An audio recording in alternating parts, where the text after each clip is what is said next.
Thanks for joining us on The Close. I'm Morella Fernandez. Markets close in half hour's time. Let's get to the stories we are following in the BNN Bloomberg newsroom.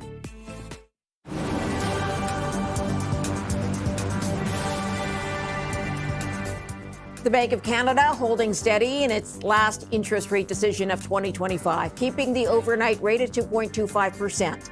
Bank of Canada Governor Tim Macklem saying the policy rate is at the right level to keep inflation close to 2%, while also helping the economy through what he called a period of structural adjustment. The move was widely expected by economists who believe the central bank will hold its current policy rate through the first few months of 2026.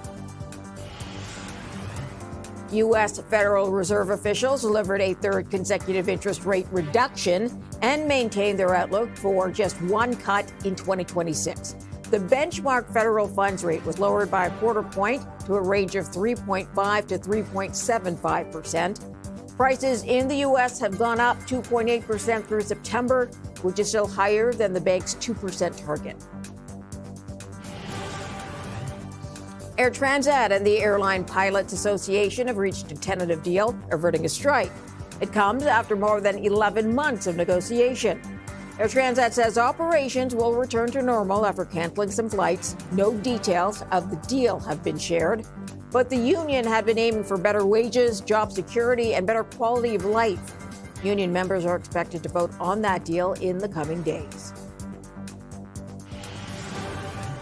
Shares of Roots are under pressure today. The Canadian retail company posted profit in its latest quarter that came in below Bay Street estimates.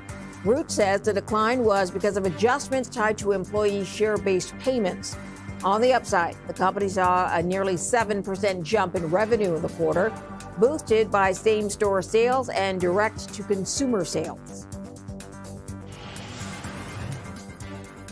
The TSX Composite moving up 250 points today to 31,494, a move of 0.8%, and up 23% almost on the year.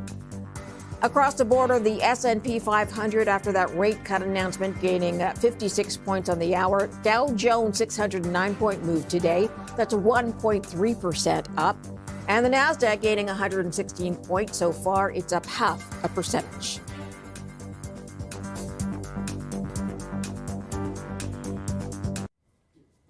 As we mentioned, the Bank of Canada is holding its key rate at 2.25% as its final decision of the year, a move that was widely expected by economists. Let's go to Charles St. Arnaud. He's chief economist at Service Credit Union to talk about the move. Thanks for joining us today. Good afternoon. So the bank says this is the right spot to keep both inflation in check, but at least provide some support to the economy. Do you agree? Yeah, well, I think from what we've seen in terms of where the economy is that we've seen over the past few months that the economy is in a place where it's no longer deteriorating, but it's not necessarily rebounding rapidly. Yes, recent indicators have been strong, and the Bank of Canada alluded to that, but you can see the central bank didn't want to put too much emphasis on the strong number. For example, like the growth in the third quarter was really much driven by a decline in imports, while domestic demand remains mostly flat. And yes, we have had also very strong labor market growth, but I feel, or labor market gains, but I think the Bank of Canada is also a bit concerned that the numbers have been very volatile and a bit of kind of diverge from what businesses have been saying in terms of what are their hiring intentions. So we could have some little payback there in the coming months. So the bank wants to be a bit careful not to get overly optimistic about the outlook. Okay, the governor was asked today about where the resiliency in the economy has come from, and he responded that the economy was in fact stronger than believed heading into the year. Do you think it was? Well, and that's what the revision to the growth number that came out a couple of weeks ago from Statistics Canada is showing is that we've had stronger growth going into 2025. We also had better productivity gain than what we had thought going into 2025. So both are kind of suggested that the economy was slightly stronger than expected. I think also we have to take into account that the amount of tariffs that are submitted on exports from Canada remains relatively low. Yes, they are really have a big impact on specific sectors, especially steel, aluminium, car, and all that. But generally, for the Canadian trade sector, it hasn't been as bad as what we would have expected earlier this year. Okay, so the bank expects weak growth for the fourth quarter of the year. Is that mostly based on weaker exports then? Well, it's based on the fact that we don't see a strong rebound in domestic demand, and we continue to see a lot of volatility in the external sector. So as I've mentioned, the third quarter growth was basically entirely driven by a drop in imports. So we'll have to see. That might be corrected in the fourth quarter. We might also be seeing a more modest increase in exports. So that's where a lot of the uncertainty is coming for the economic outlook. Okay, let's talk about 2026. Do you expect that same theme of volatility to play out? Well, it will be volatility, but also continued uncertainty. There's still a lot of risk on the horizon. The tariff situation with the U.S. is not going away. We also have the renegotiation of the CUSMA agreement next summer that also brings another layer of uncertainty, especially that without the CUSMA exemption, the effective tariffs on Canadian exports would be much higher than what we have right now, and the impact on the economy would be significant. Okay, so let's talk about that a little bit more. What would the fallout look like if, for example, as Donald Trump has raised the possibility of putting that trade agreement aside, not negotiating it, and perhaps going to bilateral agreements? And we don't know if that would happen even right away. Yeah, well, the big question is, what part of Canada's trade with the U.S. remains tariff-free, and what will be ultimately the effective tariff rate that Canada will have to face? Because one thing for sure is that following the renegotiation of CUSMA, there will still be some tariffs on Canadian exports to the U.S. The question will be by how much. The risk is really, could the U.S. decide suddenly that no, we no longer want to CUSMA, or we go to much higher trade or to higher tariffs on various goods, on various Canadian goods, and that could be very negative for the Canadian economy. As an offset, could we start to see the effects of government spending next year? We know there's a push towards major infrastructure projects across the country. Could that offset some of the weakness we could see from exports? It could offset, but only partially. The link from exports is such a big share of our economy, and especially exports to the U.S. It's about 25% of Canadian GDP that is linked to exports to the U.S. So you'll need really strong government spending to compensate that. And actually, I don't think our public finances would be able to support that. So, and that's where it's really important that we can help and mitigate some, but not all of the negative shock that could happen if we start to see much higher tariffs from the U.S. Yeah, so it's another sort of stay tuned to see what Donald Trump wants to do for 2026. Charles St. Arnaud, thank you for joining us. Appreciate your time, sir. Thank you for having me. So coming up next, the Federal Reserve in the U.S. announced a rate cut today, whereas Canada decided to hold. We'll dig into that when we come back.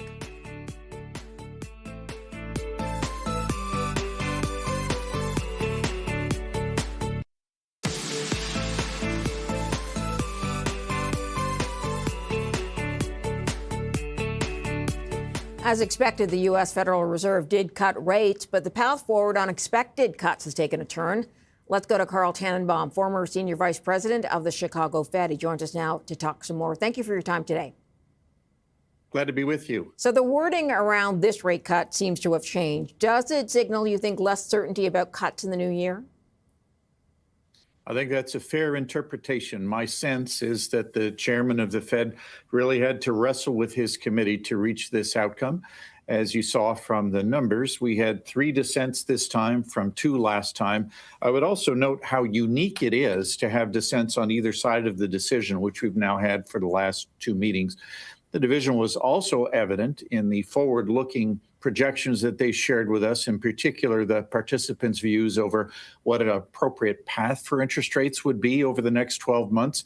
We had 3 of the 19 who actually thought that there should be an increase next year. And then we had one lonely dot who thinks that interest rates, which are now in the mid 3% range, should be closer to 2 at the end of next year. So imagine building a consensus from that as an incoming set of views. Obviously, the challenge is that we haven't had a lot of credible economic data in the United States since the government shut down at the beginning of October. We've had a few indicators that are incomplete in their measurement. We're going to get a whole cache of them next week on both inflation and employment, which may help clarify things. But based on the language and also the Fed's comments, the Fed chairman's comments at his press conference, I think it may be a little while before we see any change to American interest rates. Okay, so how unusual is it to get this kind of division? Because it's not sort of they agree and they're close, they're quite far apart. As the chairman said eloquently, the Fed in our country, as opposed to the Bank of Canada, has a dual mandate to reach maximum sustainable employment and then to control inflation as expressed by 2% target. And the data show that those two objectives are, as he put it, in tension, meaning that inflation, even in this post-pandemic era, is too high for comfort. We're running at just under 3% on a core basis. And the chairman noted that we might not have seen the full effect of tariffs just yet in the cost of the goods that the United States imports. By the same token, unemployment has come off of its lows, albeit historically it's still at a very low level. But there are risks that once the process of job softness starts, that it could continue rapidly. We have seen a drumbeat of layoff announcements here. And I think that there are some members of the committee that are worried that we could see unemployment rise next year, and they want to get out in front of that. So finding one interest rate strategy that mediates between those two goalposts is a difficult thing to do. Mm-hmm. As you mentioned, they don't have the most recent data to work with because of the government shutdown. Do you expect the data that they do get, which will be mid-December, to be very different from the private data they've seen so far? I think it will be certainly interesting to look at. I do know that we're going to get readings for both October and November on both inflation and employment. And October was a month when the government was shut down, and the surveys that are used to come up with our information were probably not complete. My own view in summary then is that the numbers are going to be a little bit messy. It could be well into the first quarter of next year before we have reliable data. As you note, I think it's important during these times to recognize that there are other indicators, some of them produced by private companies, that help provide a reflection on quantities like employment and inflation. Even in the best of times, government economic data is not precise. And so the best way to handle that imprecision is by looking at a variety of indicators and trying to synthesize them all. What's your take on the Fed deciding to buy short-term treasuries?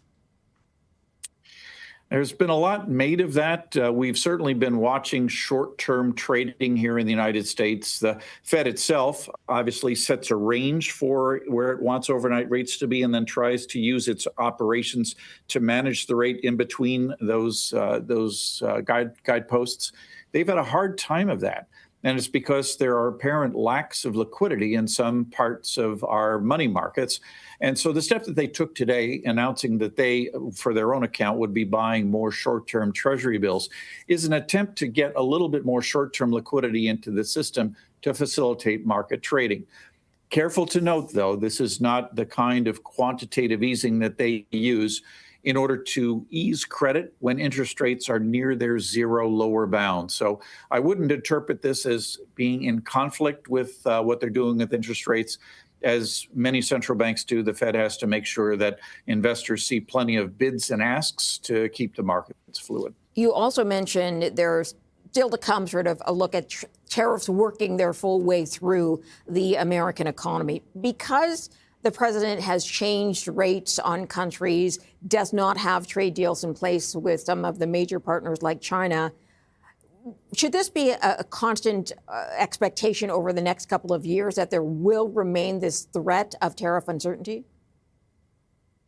Well, tariff uncertainty is still with us, sad to say, and certainly the axis that we share between Canada and the United States, which is one of the most fruitful for both countries, has been at the heart of that throughout this year. I wish I could promise that this would all go away, but let me offer a couple of thoughts.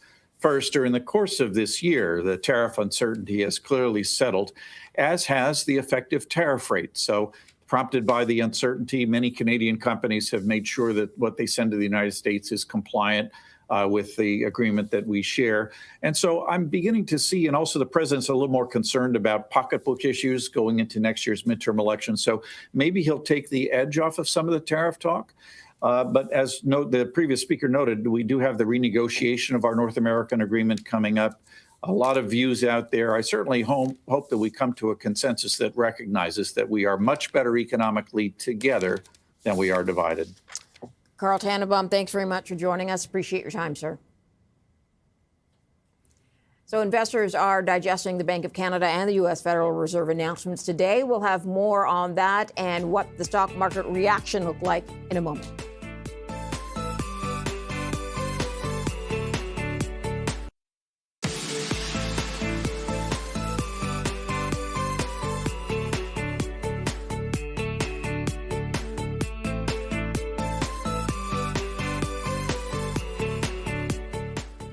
We had two announcements from the banks today. The U.S. Federal Reserve cut the key lending rate. The Bank of Canada stayed pat. S&P 500 moving up 52 points today so far on the day. The Dow Jones, a 554-point move, so over 1%.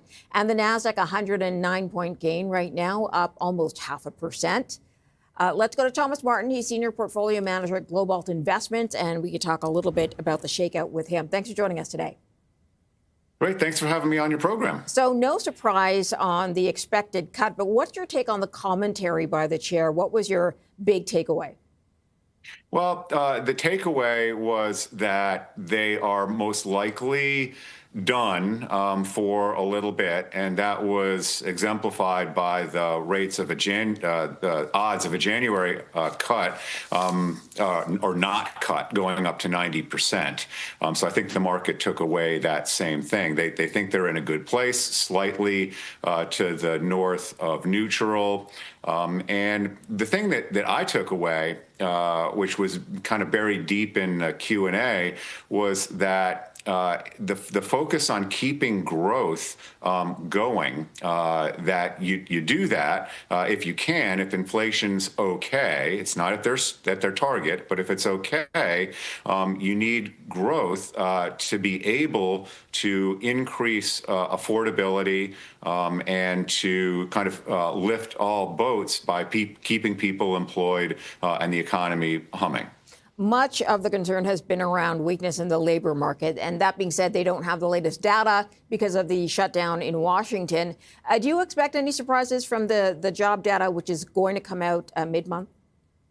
Well, he made the comment, Powell did, about that data and how it is not necessarily as reliable just on the numbers themselves, and that it's actually weaker than the stated numbers, just because for some reason he isn't able to say why, that it's just been overstated and continues to be overstated, and that problem hasn't been corrected. So I think that there is more downside to those labor numbers, but that's what they're trying, I think, to do here, is to be able to stabilize those and keep them in a range that's still acceptable and that still, again, keeps the economy growing. Okay, let's talk about the market a little bit. What do you feel brought on that rotation away from tech that started in November? Well, it had to do with valuation and how far and how fast those stocks had come, and people getting used to what's going on in AI, which is changing very rapidly, and just the huge amounts of projects that are announced in order to get the programs in place that can run, which are still being modified, et cetera. So you need a lot of physical infrastructure to be able to do that. And there's bottlenecks there. The energy infrastructure and electrical infrastructure can't be built at the speed of software. And so you have to place orders to get these kind of enormous projects going. And I think as that happens, people want to make sure, investors want to make sure that companies aren't getting ahead of themselves. And they always think back to the last disaster, which was when we had fiber optic cable overbuild. But this is a different situation. There's a lot more things that need to go on here and that will go on. So I think it's just going to be lumpy as the excitement builds and people want to be positioned to take advantage of that, but then also want to be sure they're not in something that is going to just fall apart. Okay, so is this a theme you think will carry into next year? Absolutely. Yeah. Okay. That's my opinion. Okay. It's my opinion. Let's get to a couple of your picks for stocks then. First one is Live Nation. Why do you like Live Nation moving forward?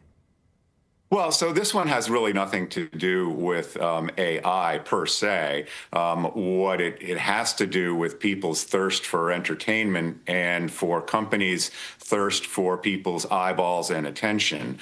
And there's somewhat of a flywheel there in the sense that you are capturing this desire for entertainment, and you have the economics of the venues and the artists that are providing this entertainment. So you have the artists, then the venues, and then you have sponsorships. And in an era of social media, they all really build on each other. And this company is growing. I mean, the thing that I like about it is that it is growing. You're looking at an adjusted operating income growth rate somewhere in the 15% range over the next 5 years if these trends continue, which we expect that they will, based on what I'd said earlier, is that, and Live Nation just has the most reach in the globe and the ability to control their costs and their delivery. So that's why I like that one. Okay, let's get to Carvana, which is your next pick. They sell used cars online, which seems to be a growing model.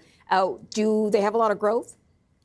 Well, they have a lot of potential growth ahead of them. The used car market online is something in the order of 30 to 40 million units, and they're not even at 1 million. So they have a small market share and a lot of opportunity to grow, and that market is growing as well. So it's really, they're a digital disruptor in that business, and they've gone through a lot, as you can see in the stock price, that they've been preparing for that in terms of just their balance sheet and their physical assets, so that they can have the inventory, they can recondition those cars, they have access to the cars, they can set the price points, and they have room for being able to deliver those cars to people as quickly as possible. So it's a big competitive advantage. Got to leave it there, Thomas, but appreciate your time in this. Thanks for joining us. Great. Thanks for having me on your program. We'll have a look at the end of day numbers when we come back.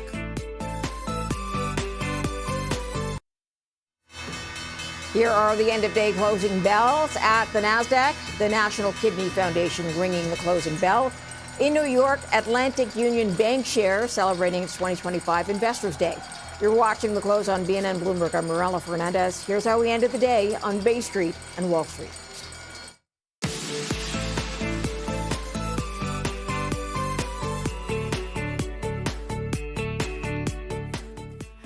The TSX ended the day at 31,490. That is another record close for the TSX. It moved up 246 points today, or 0.8%. Let's get to the S&P. It ended the day at 6,886. That is just shy of a record. It closed higher at the end of October, but still a 46-point gain today for the S&P 500, moving up 0.7%. The NASDAQ ending the day 77 points up, or about 0.33%. Let's get to the big movers in Toronto. The best performing stock today, Lightspeed Commerce. It moved up almost 7%, 6.9%.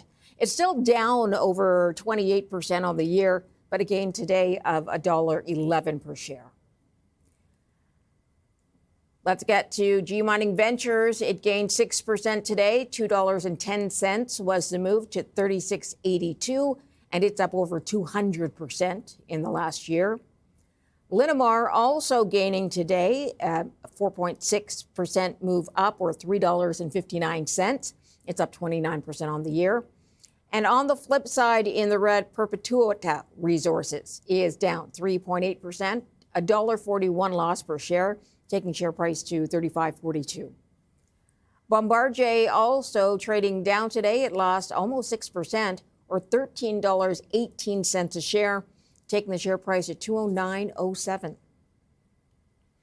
Let's go to Bloomberg's equities reporter, Stephanie Hughes. She joins us now with a deeper look at what happened in Toronto. Stephanie, Lightspeed Commerce spiked. Is that being driven by analyst sentiment or something else? Yeah, actually, it was one analyst note that I found really interesting this morning, and the share price was even more interesting. So the Lightspeed gained by over 7% at its highest point today, marking its biggest intraday gain in about a month. And like you alluded to, it was the top performer on the TSX for pretty much the entire trading day today. So what seems to be the case here was that National Bank analyst Richard Say argued that Lightspeed was reaching a turning point and was poised to re-rate its valuation higher. He said that this was coming after a difficult period for the e-commerce firm. He added that it's beginning to make good on its strategy of capital discipline, and that's really giving them more confidence around the name. He said that, in fact, that investors should have Lightspeed on their radar. The National Bank team added that they met with Lightspeed executives. That included the founder of the company, Dax Da Silva. And that meeting, they came away from that meeting with a lot more confidence on Lightspeed's growth prospects. Since Dax Da Silva's return, they said that there have been a number of moves towards a disciplined approach on their balance sheet, and that's giving them a lot more comfort for the growth prospects. Like you mentioned, Lightspeed had been under pressure this year, but this is a turn in a more positive direction as far as analyst commentary goes, Marilla. Okay, let's get to shares of Northwest Co., which dropped today. A slip in sales for them? Yes, so Northwest, a retailer that serves rural communities like Northwest territories in the north and some rural communities in Ontario, those shares were under pressure because to the tune of over or nearly 9%. It was one of the worst performers on the TSX. And like you mentioned, that's a sales slip. It's because the company's sales slipped a bit compared to a year ago and fell short of what analysts were expecting. Now, that said, the adjusted earnings and EBITDA were ahead of what analysts were expecting, so it wasn't like it was an across-the-board miss. But what traders also might be focusing on is something that the TD Cowen analyst note pointed out, which is that Canadian sales were weighed by First Nations payments and food vouchers being reduced lately. So that a lot of these programs were being used to purchase goods and services from the discount retailer stores in the Northern Territories that were owned by Northwest. Excuse me. So Northwest had a pretty volatile year, trading gains and losses, but this has been a setback for the company, now down about 9%. Last time I checked, or over 9% on a year-to-date basis when I was looking at it last, Marilla. All right. Stephanie Hughes, the latest in Toronto. Thanks for the update.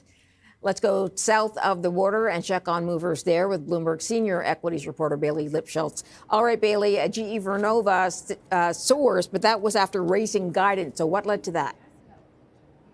Yeah, stronger than expected earnings, and also this is a company that very much is at the forefront of demand, benefiting from the demand related to AI infrastructure and data centers using power. So that was a boon for the company, and also management really just talked up the fact that they're, just from his point of view, are better executing on a better basis and on a higher level. When you look at this company closing at a record high, yes, it was split out from GE, now GE Aerospace, a little over a year ago, but really been delivering on expectations. Analysts really pounding the table, saying this is yet another example of a company that's been benefiting from this push into AI. Obviously doesn't hurt when you boost your buyback and raise your outlook, but definitely, again, fitting kind of into that market where we're seeing people positioning, whether it's utilities, energy generators like GE Vernova, or the like, that can be those other plays related to AI. And again, if you're trying to solve for the problem around power generation it certainly doesn't help to be executing well, and that's a pretty sharp move today. Okay, let's get to Dave & Buster's. Sales are down there,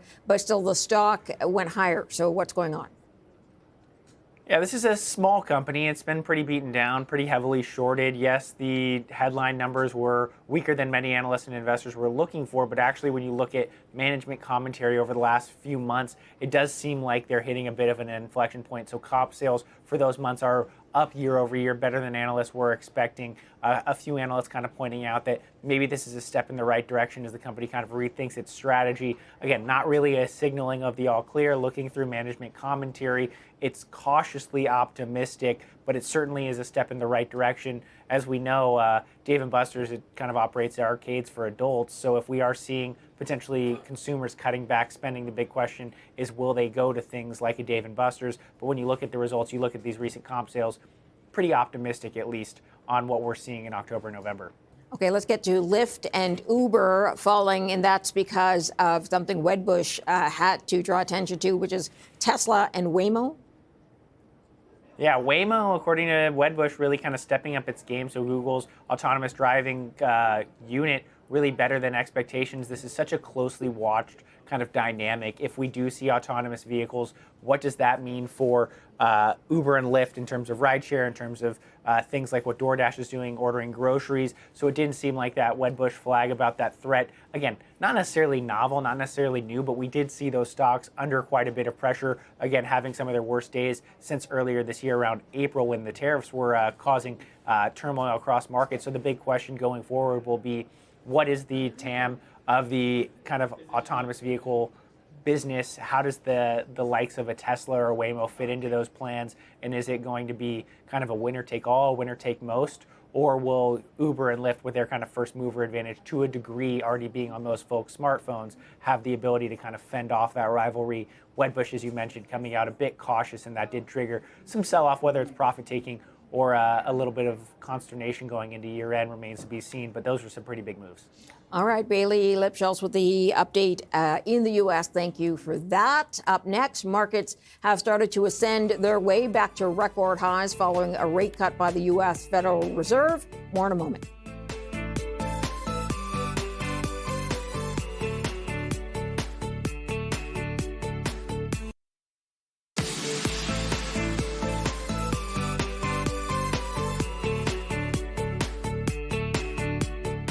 The Bank of Canada has decided to hold its key interest rate, citing stronger economic data more recently. My next guest believes it's too early to consider potential rate hikes. Let's go to Bei-Chen Lin, Senior Investment Strategist, Head of Canadian Strategy at Russell Investments. Thanks for your time. No problem, Marilla. Happy to be here. So the bank sees the rate of 2.25 as the right spot for basically both keeping inflation in check but supporting the economy. Do you agree? So what happens is there's something in economics called a neutral rate of interest. It's a rate of interest that neither helps nor hinders economic activity. And usually economic models suggest that there can be a wide range as to where exactly that neutral rate of interest is. So the Bank of Canada's estimate is that the neutral rate of interest ranges anywhere between 2.25% to 3.25%. And generally speaking, we believe that that is an appropriate range for where the current neutral rate of interest is at the moment. Okay, let's talk about where we are in the economy. We had some surprising strength in jobs. We had also a surprise with GDP growth. How would you characterize where we stand in the economy at the end of 2025? So I think there were definitely some encouraging signs in the Canadian economy. We had 3 months of, at least on the headline numbers, stronger than expected Canadian job creation data. But when you dig a little bit deeper, you start to understand that the data might not be as strong as the initial headlines imply. So, for example, take the most recent month of job creation. Much of that job creation was driven by part-time employment rather than by full-time employment. It was driven by defensive sectors like healthcare and social assistance rather than more cyclical sectors. And we also had a decrease in what we call the participation rate. In other words, there were some people who decided not to look for jobs anymore. So that might have made the headline numbers look a little bit better than the economic situation might actually be. when we think about the trajectory for the Canadian economy, we are encouraged by how the Canadian economy has managed to withstand some of these trade tensions and other dynamics at play. Nevertheless, we think that there are still some ongoing cyclical risks that Canadian investors and consumers need to be mindful of going into 2026. Okay, is much of the uncertainty for next year still wrapped up in trade? I think trade plays into it. If you look at the business confidence surveys, you'll notice that a lot of businesses are a little bit hesitant to increase their capital expenditures at the moment. And the reason they're doing that is because they are citing ongoing uncertainty as it relates to the Canada-US-Mexico agreement negotiations. Now, our base case at Russell Investments is we do expect that ultimately a revised deal would be finalized, but we do think that the process of finalizing that trade deal might be a little bit bumpy. Okay. When you look at the TSX versus the American markets, what is your take on how well they have done this year? So both the TSX and the S&P 500 were up double digits this year, so it's been a really strong year. But when you look at the valuation differential, what you're seeing is that on a forward P multiple basis, you're still seeing a significant discount between where the TSX is trading versus where the S&P 500 is trading. And when we think about the investment landscape, we consider both the valuation and the cyclical factors. So at Russell Investments, our base case is that the Canadian economy in 2026 might still be under more pressure than the US economy, where we're expecting strong growth. However, when you think about the valuation differential, we think that that valuation gap between Canadian stocks versus US stocks offsets some of those cyclical factors. And that's why, from an asset allocation perspective, we're pretty neutral on the decision of allocating to Canadian stocks versus to U.S. stocks. Okay. Do you think the rate cut in the U.S., as announced today, will be a stimulative force in the U.S.? So our estimate is that the neutral rate of interest in the U.S. is somewhere around 3.25%. With today's decision by the Fed, we see interest rates having come down to about 3.6%. So still a little bit above our estimate of neutral, but not materially different. The bottom line is, as we look ahead to 2026, we are in a world where interest rates now are no longer at their peak. We are in a world where interest rates are no longer in restrictive territory, but because interest rates haven't moved below neutral, we don't expect that interest rates will be significantly stimulating the economy per se either. Now, that being said, we are still, generally speaking, optimistic on the U.S. outlook for a couple reasons. One is we're seeing growing adoption of AI, and we expect that as we continue into 2026, that growth in adoption of AI is going to have benefits onto productivity, and that's likely going to help boost corporate profit margins. A second factor is as we move away from some of the initial trade volatility that we saw early into 2025, as we move into 2026, we're likely going to start to see some of the positive impacts from some of those fiscal developments like the Big Beautiful Bill Act in the United States. So we are generally optimistic about the U.S. economic outlook going forward. Okay. Are there lingering concerns for them? We know that much of it had to do with the weakness they've been seeing in the job markets. But if you're looking at concerns or overhangs for the U.S. next year, what would it be? So broadly speaking, we are generally optimistic on the U.S. outlook. However, that being said, we can't rule out the possibility of all risks. And one particular data point we are keeping on our eyes on is the labor market. So at the moment, what we've seen is we've seen a cooling in job creation. We've seen an orderly reduction in the amount of jobs that are added to the U.S. economy each month. Our base case is that the U.S. labor market will stabilize at around these levels. But there is always the risk that the labor market might slow more than expected. And if that were to happen, what you might see is that consumers have to cut back on spending, and it can potentially create a loop whereby you could see a deeper economic slowdown. That's not our base case, but it is something that we are watching closely. All right. Bei-Chen Lin, I've got to leave it there, sir. Thanks for joining us. Bei-Chen Lin, Senior Investment Strategist, Head of Canadian Strategy at Russell Investments. Up next, we'll unpack Oracle's second quarter earnings as AI debt concerns continue to rise. We're back in a moment.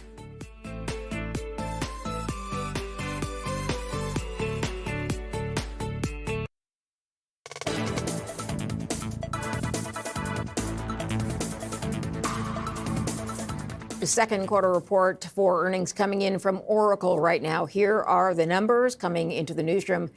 Adjusted revenue coming in at $16.06 billion. That's a 14% increase year over year, but the estimate had been for higher than that, $16.21 billion.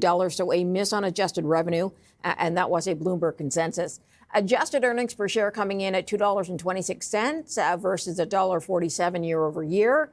The estimate had been for $1.64, so a beat on earnings per share. Cloud revenue coming in at $8 billion, a 36% increase year over year, and a slight miss from the estimate, which was $8.04 billion. Cloud infrastructure revenue coming in at $4.1 billion. That's up 71% year over year. The estimate had been for 4.09, so about even there.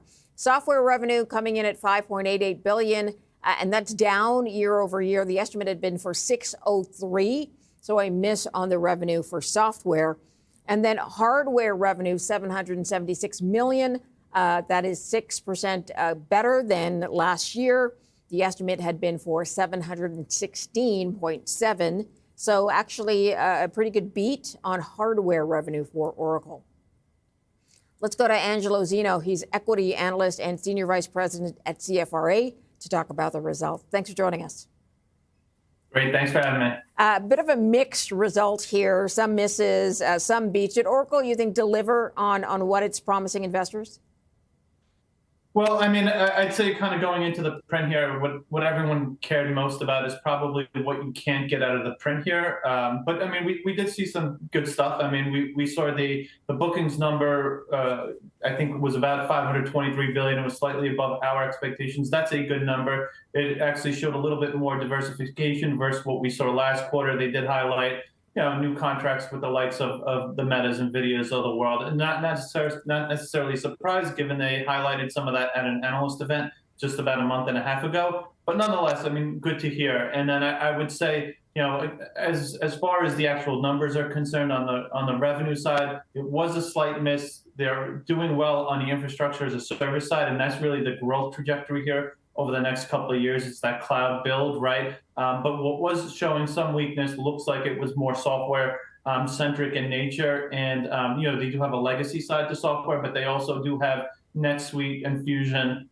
which, is their higher growth areas. And it does look like NetSuite did show some decent deceleration from the prior quarter. So all in all, I'd say that the numbers were fine. But it's all going to be about what they have to say in the call, because that's what investors, are really kind of concerned about. It's the OpenAI issue, it's the debt issue, it's all that kind of stuff. Yes, shares are trading down a drop of 6% in after hours to 209.48 right now.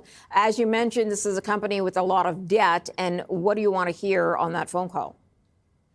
We need to hear, some sort of game plan here, primarily. How, if they can, strategically kind of talk about what the cash needs are going to be here over the next couple of years, and at least give some indication to investors that they shouldn't necessarily be feared about Oracle doing too much too quickly. I think that'll help alleviate some of it. I mean, they did increase their debt here over the last couple of weeks. They've now got over $100 billion in debt. You've got the fact that they're probably going to be free cash flow negative over the next 2 to 3 fiscal years, something that we just saw them, they are, free cash flow negative here over the last 12 months. So we do want to hear kind of some clarity in terms of, financing needs, and hopefully, they can come out and say, hey, listen, we need minimal capital here over the next 18 to 24 months, just given some of the recent capital raises. And that could help alleviate some of the concerns that are out there. The numbers that you're seeing come in for second quarter, is there evidence yet of the AI spending return yet? Not yet. I mean, and I'd say one of the negatives with the Oracle story here is, given the fact that they've got to do so much here and they're building so much on, initially in terms of the actual data center build-outs, initially the margins are going to be horrific. So it's gonna compress their margins here over the next, let's call it 12 to 18 to 24 months. And it's part of the reason why we did downgrade the stock here. It's the fact that when you look at the margins, the fact that a lot of the CapEx is going to go into the actual data center and not necessarily as much into the servers, there's going to be less revenue, tied to that. Where it really starts accelerating is as you go into some of the out years, right? Fiscal 27, 8, 29, where you can get more revenue tied to these data center builds. So initially, you're going to see some margin compression. You're not going to see as much of maybe a revenue kind of ramp to kind of justify some of the spend. And that's definitely going to be a negative, and why you're going to continue to see the negative free cash flow here over the next 2 to 3 fiscal years. Can you do a quick sort of contrast and compare for us? Because we know a lot of the companies are spending on AI and the numbers are huge. But what puts Oracle in the specific position it is in compared to some of the others and how they're spending?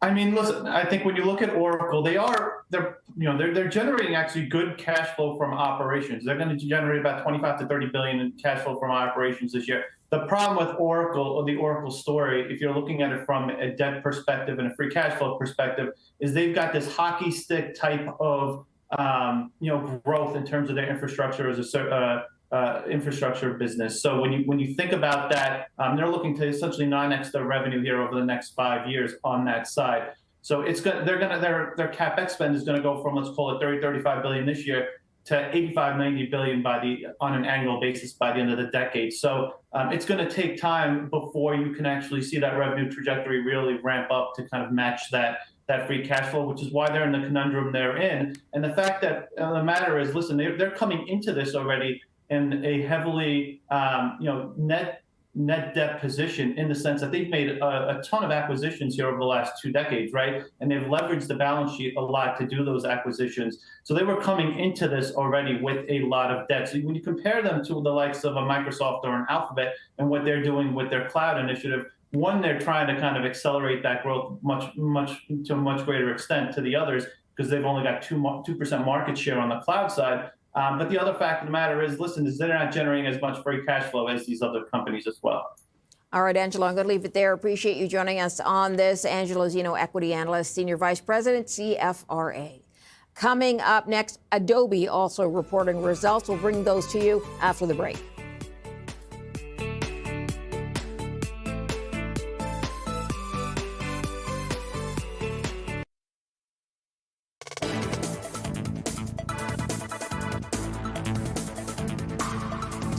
Adobe reporting fourth quarter earnings today after the end of the trading day. Let's take a look at the numbers as they come into the newsroom.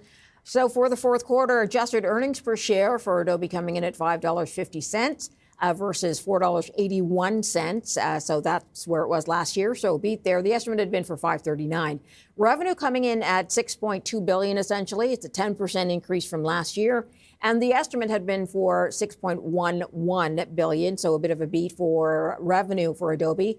They also put forward a first quarter forecast. Adjusted earnings per share, $5.85 to $5.90. The estimate from Bloomberg had been $5.66. So that looks good for a forecast for Adobe. 2026 year forecast revenue at $25.9 billion to $26.1.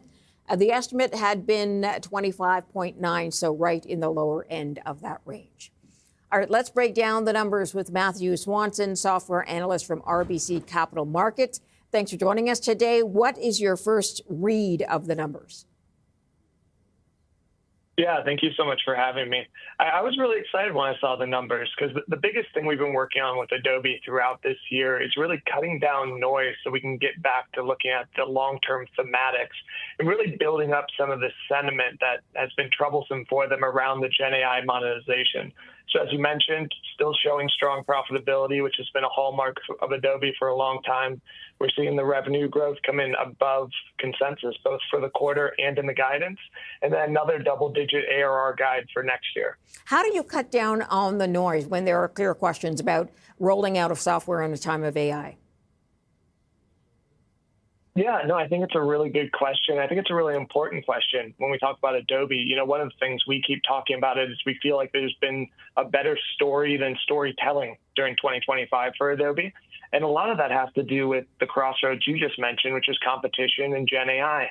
And I think when we look at Q3 results and then we look at what they gave us at Adobe Max and then pair that with Q4 results, what we're really seeing is the company's ability to turn those challenges into positives, right? We've seen 24 different integrated models now into their platform. We've seen the news even this morning about Adobe getting integrated into ChatGPT. And we've also seen a lot of new partnerships with some of these big publishers who have creative tools, right? We've seen it with YouTube and TikTok and Facebook. And I think that's kind of the core idea of how they cut down on a lot of this competitive noise is both Adobe and these companies saying, hey, we're not competitors. We're all working towards the same thing.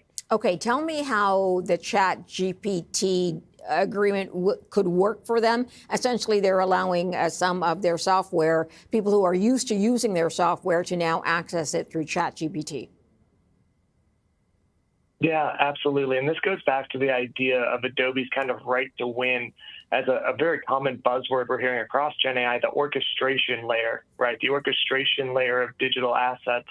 And if you want to do that, the idea is you end up kind of playing the Switzerland role where you have to be integrated into the ChatGPTs, into the Metas, into the YouTubes, into everywhere where people are creating and making this work, whether it be advertising, marketing materials, or if you look at Adobe Acrobat, just kind of the normal course of business materials that you need to build.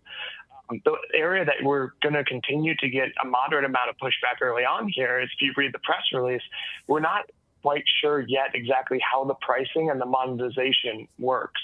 So we know that they're going to be getting the users of ChatGPT. We know that's really good real estate for Adobe to get that partnership, that when people want to create within ChatGPT, they're going to be able to use Photoshop. It's great for top of funnel.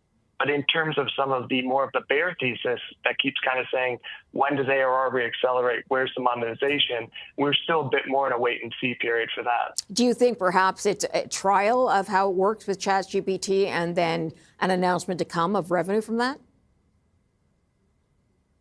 Yeah, I would assume that at some point there has to be a revenue share. We've seen Adobe actually be remarkably resilient when you talk about how much cost they have to take on for doing all this image and video generation, where we haven't seen a great amount of revenue offset up to this point. So I do think right now we are in a bit of the land grab stage. But I think when we're talking about generating images and looking at a lot of these competitors too in the point solutions, the value of the image, what you can charge someone to make it, a lot of that's going to come back to how much is that final product actually worth. And so that's going to come down to, Adobe's marketing suite, their advertising suite, being able to prove to people, hey, not only can we make, 10, 20, 100x as much content as before, there's actually a monetizable and ROI reason why we should do it. And so I think that's kind of where we're going to almost work backwards from what we can create from all these tools into how we're going to, charge, how we're going to monetize them. Okay, we talked about Adobe partnering with some of these chatbots, ChatGPT being the first one there. But how is it using AI in its own business to better drive either sales or profit? Yeah, I think that the biggest thing that makes Adobe differentiated, right, because there are a lot of different companies that are doing the generative content, is I think some of it's the generative editing, right, which is more about pulling into this suite that they've built over 40 years instead of kind of sticking to this fight that's become very, very competitive in the last 2 years. But it's also the idea that can go from content creation, making that first image, all the way to the marketing platform on the other side where it actually gets served, and have that one consistent automated workflow. And so it's very similar in some ways to the revolution we saw when AI came for DevOps. Right, and we're able to have this CI/CD, this continuous life cycle. And I think that's the pitch that Adobe's going into these large enterprises with. It's basically saying that, yeah, a lot of different people can make that first image, but unless you have everything integrated end to end, you're going to find a choke point. And that's where it really is about embedding AI in every step of the Adobe platform and kind of building a differentiated value proposition than all these solutions that are focusing solely on the content creation. Who would be its biggest competitors, Matthew, at this point? Yeah, so there's kind of three groups that we talk a lot about. The point solutions, which we've spent a little bit of time. I think we've seen the integrations from there. We see a lot of the large publishers getting easier to do some of their own standalone creative tools. In terms of Amazon, you can build ads for Amazon. Meta, you can build ads for Meta. I think we'd look at Adobe as more of a Switzerland, right? A central repository where you build once, deploy anywhere. But from the SMB market, if you only work with one of them, those could become really interesting tool bases. And then in terms of a pure play company, Canva's the one that obviously comes up the most. I think they're still a little bit further down market, but obviously working really hard to move up into the enterprise. All right. Matthew Swanson, got to leave it there, sir, but thank you for your time. Appreciate it. Thank you. Elon Musk said to be moving forward with plans to make SpaceX public. We'll take a look at that in a moment.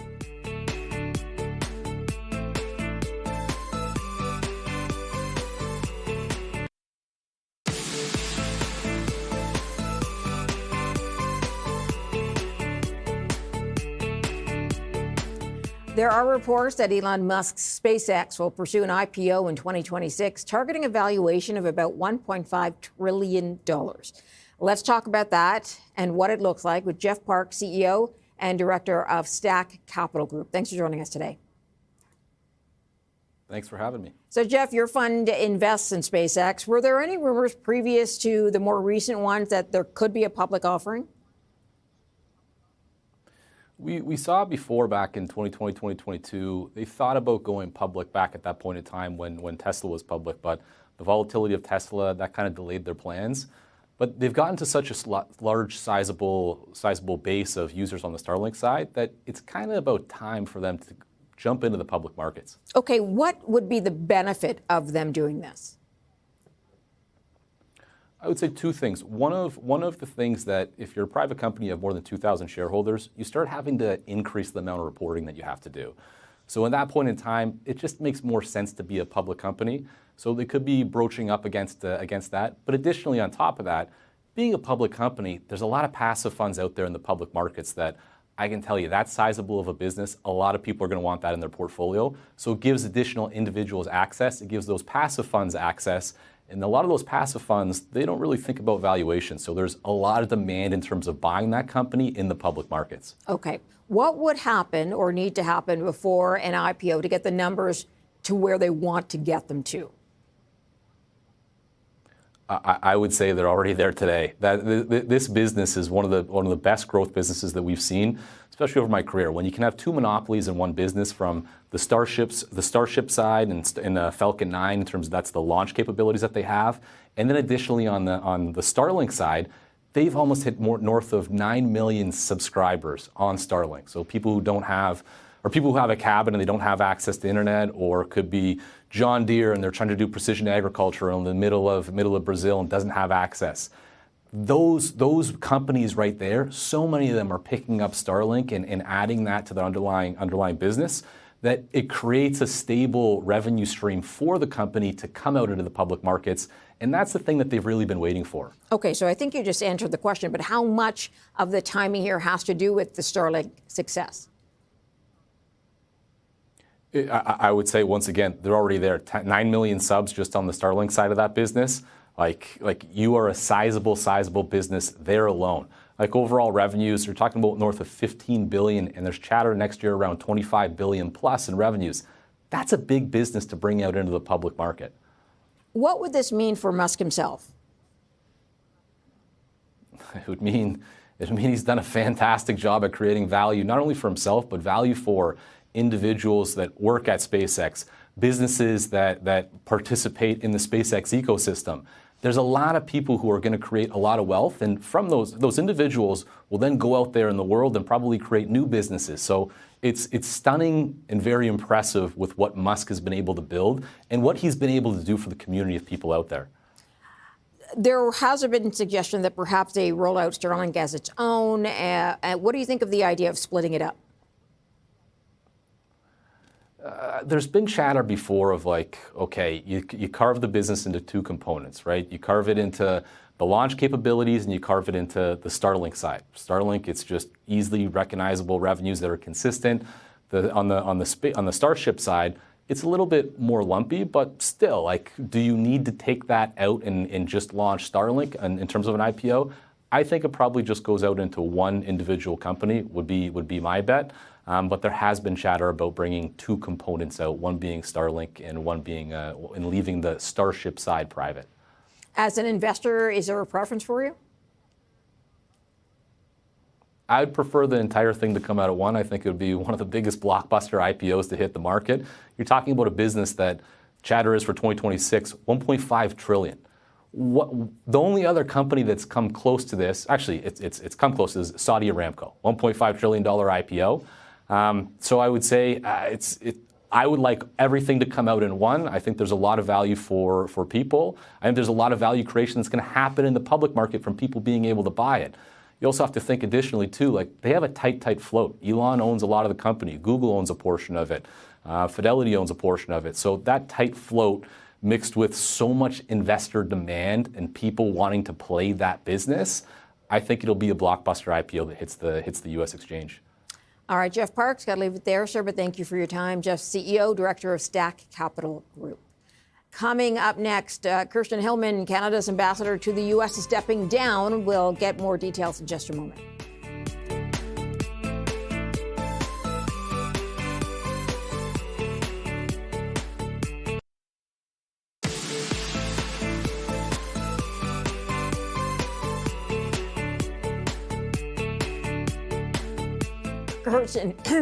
Kirsten Hillman, Canada's ambassador to the U.S., stepping down in the new year. We got more from Diamond Eisinger. She's independent consultant and former special advisor on Canada-U.S. relations in the Canadian Prime Minister's office. We've been really privileged to have the service of Ambassador Hillman for the last many years, certainly in her career as a civil servant, working at Global Affairs Canada, responsible for trade negotiation, followed by her role as Deputy Ambassador at the Embassy in Washington, and then ascending to her most recent role as Ambassador. So they are going to be very challenging shoes to fill, and it will be certainly interesting to see how the government chooses to proceed. Indeed, this is an important time. We have the CUSMA negotiations coming up, and she was one of the faces, really, of Canada for them. Yeah, she has been at different points a driving force behind NAFTA, CUSMA. Certainly in 2017 and 2018, she played a very active role in offering some expertise to the government of that time. She was also appointed to her senior role at Global Affairs Canada under the then Harper government and has received a lot of praise from across the board and across political lines for her performance in the roles that she's taken on.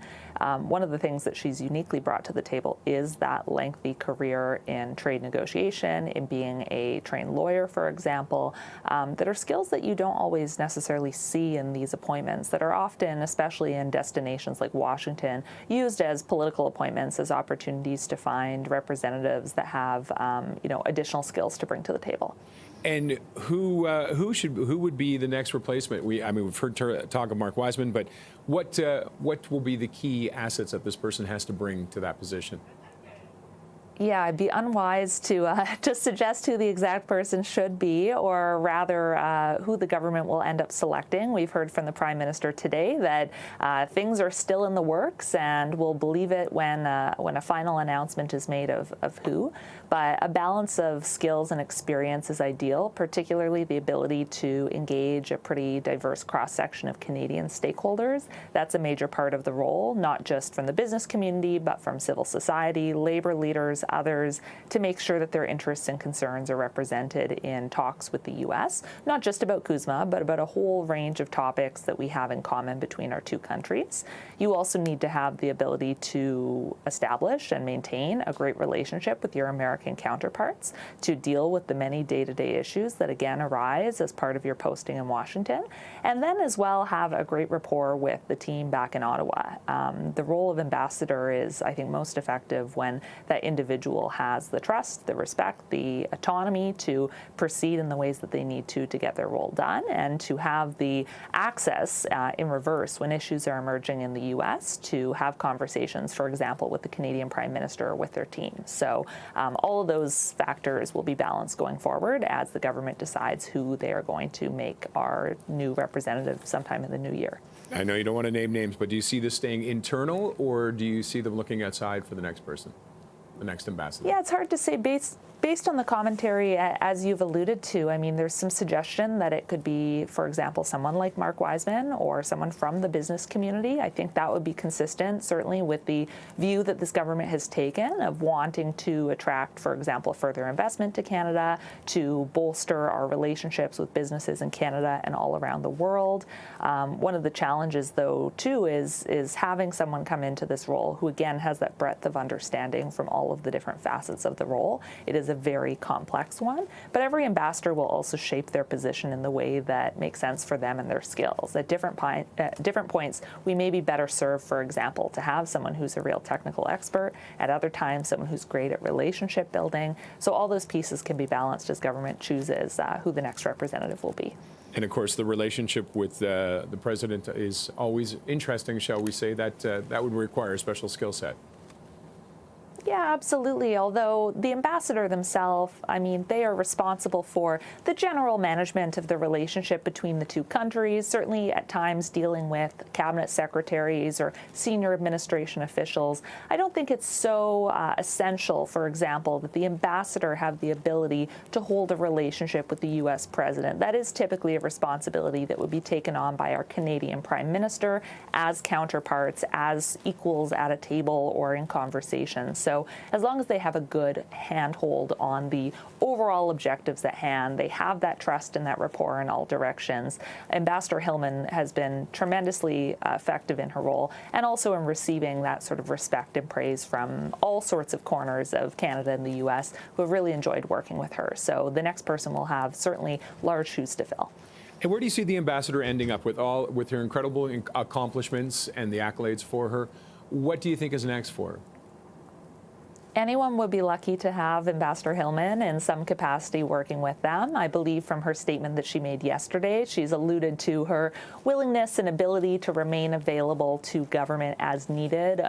For example, in advisory capacity, government would be very smart and savvy to take advantage of that offer. We, especially just given the so many ups and downs and ebbs and flows of the last decade, particularly in the Canada-US or Canada-Trump relationship, she has a lot of institutional knowledge of how different pieces have unfolded at different times. And so I certainly remain hopeful that she will be connected to government in some way. But who knows, perhaps serving on some boards, perhaps taking on some corporate leadership opportunities. Only time will tell. Diamond Eisinger is an independent consultant, former special advisor on Canada-U.S. relations in the Canadian Prime Minister's office. After almost 12 months of talks and several intense days of negotiation, Air Transat and the union announced today they had reached a deal. CTV's Heather Wright has more. A day of travel turbulence and then an 11th hour deal. It's crazy. It's not a stress. After nearly 12 months of talks and several intense days of negotiations, Air Transat and the union announced they had reached an agreement, which delivers a modern contract that recognizes the professional contributions of Air Transat pilots, the union said in a statement.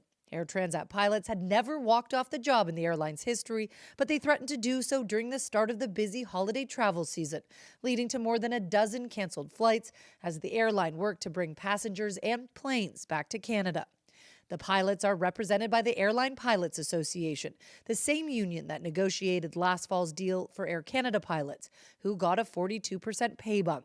Members say ALPA used that same playbook here. They're trying to replicate roughly the same deal as they can that Air Canada pilots achieved. Again, last year, going up to the last minute, but they averted a strike in that case. The deal still needs to be ratified, and while exact terms are not clear, Air Transat said it had offered the union an improvement on its earlier offer of a 59% pay hike over 5 years. As an example, for a senior captain, top scale, year 5, we're looking at over $100,000 pay increase on a yearly basis. So this is a significant, very generous offer that we've made. This is the second major disruption to Canadian air travel in less than 6 months and marks a shift toward more equitable pay across the airline sector.